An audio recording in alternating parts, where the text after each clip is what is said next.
Hello and welcome to Commodity Champions. I'm Manisha Gupta, and the big fat Indian weddings are back. A market that is worth $50 billion came to a complete standstill in the last 2 years due to COVID-19 restrictions. But the sector is hoping that this wedding season will bring back its shine. For the wedding season that starts from November, goes on to February, the sector is expecting 3.2 million weddings in the country versus about 2.5 million in the previous year. With the wedding season returning in full force, hotel bookings, wedding planners, jewelry industry, food and sweet segment are back in demand. Ferns N Petals venues and weddings are expecting 100% growth for the sector this year. To get a sense of how this wedding season will pan out, I am now joined by Vikas Gutgutia, who is founder and managing director for Ferns N Petals.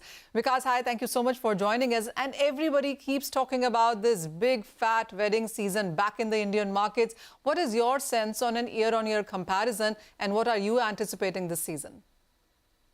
I think it's not only back, it's back with a bang. Where we can see the smile and happiness all around. I think this is one industry which affects almost everybody so there is celebration, there is happiness. And I think the big fat Indian wedding, which are deprived of good times, will probably have maybe larger than pre-pandemic times. Because of everybody has been kind of locked in their houses and situation. So I think it's time to just open up and then everybody ready to sprint. Clearly. So Vikas, what is the kind of spend that we're looking at? I mean, how do you categorize that? What are people spending? What geographies do you see the maximum spend coming in from? See, Northern India has always been, the leader in terms of spending and doing those large weddings. And I guess the concept and the area remains the same. But yes, there is one significant change which is emerged this year, is that post-pandemic, the number of guests being invited for each function has definitely gone down, because people have become more selective, more choosy, and they want only relevant people to come and be there in their functions and celebration. So that's one major shift. But yes, in terms of number of wedding, in terms of people opting for non-Saya dates, they probably, the new millennium, the kids don't even believe in so much of tradition and Saya dates. So I think number of wedding dates are going to get more, and so are the weddings. Okay. Because the two things that you deal with, one is flowers and gifting, and the other is venues as well, where you have gotten into and you've seen good numbers there as well. I want to start with flowers first. And what is the overall average per annum market, and how much do weddings account for it? I think wedding is the time the flowers, the demand supply by flowers hit the roof. Okay. And if you ask me on an annual basis, I think wedding probably, consumes 2/3 of the total flower consumption in the country.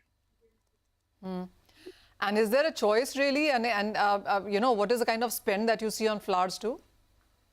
I think flowers technically in the last few years have become more expensive. If you look at the flowers per stem wise, fresh flower cultivation to the retail price to the demand supply situation, flower is becoming more and more expensive proposition. So a lot of people have started mixing artificial flowers with fresh flowers, which can be retained for many more functions. So there's definitely a shift in design, shift in reduction of fresh flowers being used and artificial taking over, because the price of fresh flower is becoming, and with this inflation and everything all around, it's becoming unbearable. Because is there a number that you can put out on what is the kind of price growth or price increase that we've seen in flowers over the years? I think if I compare to a pre-wedding year, which is 2019 to now, I can definitely see a 100% jump. All right, that's a 100% jump in flower prices in the last 3 years. Because also, when it comes to venues, what has been your sense into weddings in India? We do understand that it is largely still unorganized. Well, yes, there are wedding planners now who give you everything, whether it's about catering, decoration, and cutlery and food, everything put in together. But what is the market share of organized wedding vis-a-vis unorganized?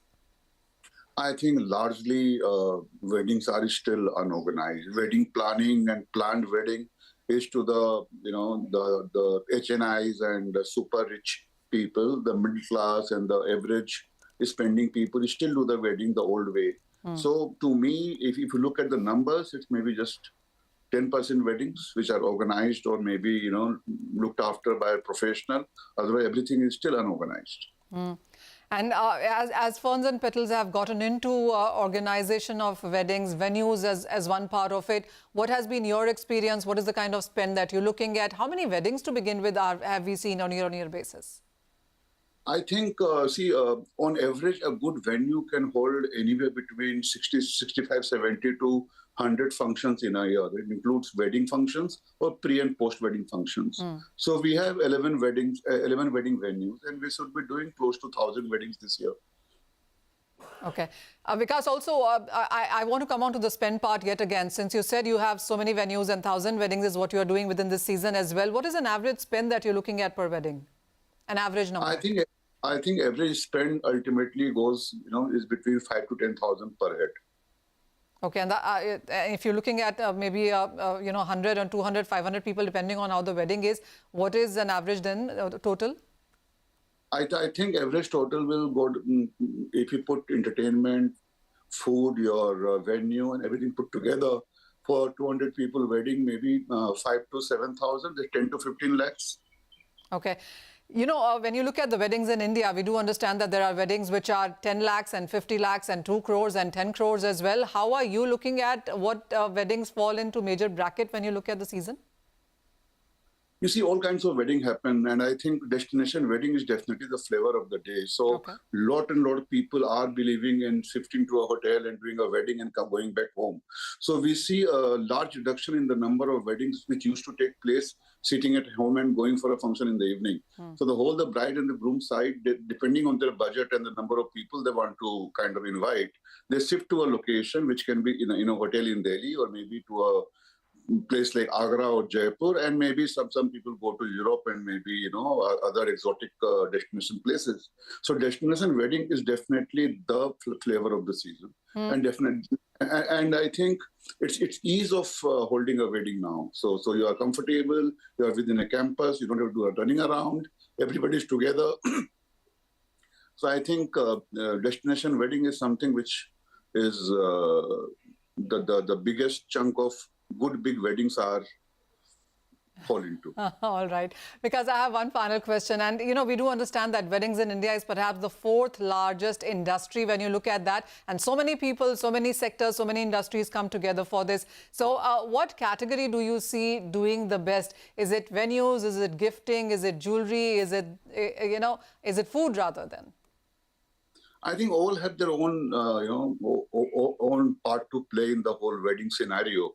And I guess if you say India is, wedding is the 4th largest revenue churner, then what I think is to get the whole thing organized, it's time that we have a wedding ministry by the government of India, which will probably help everybody and things will go to the next level. All right, that's one thing to look at then. Vikas, thank you so much for joining us. And as you said, it's a busy time of the year. Weddings have started from the month of November, go on until February. And as per the estimates, there are going to be 3.2 million weddings within this period itself. Thank you so much, Vikas, for joining us. And with that, let's go for a short break. But on the other side, we focus on the jewelry and the food sectors that are expecting a recovery as well. So how is this wedding season looking for these commodities? We'll find out after this short break.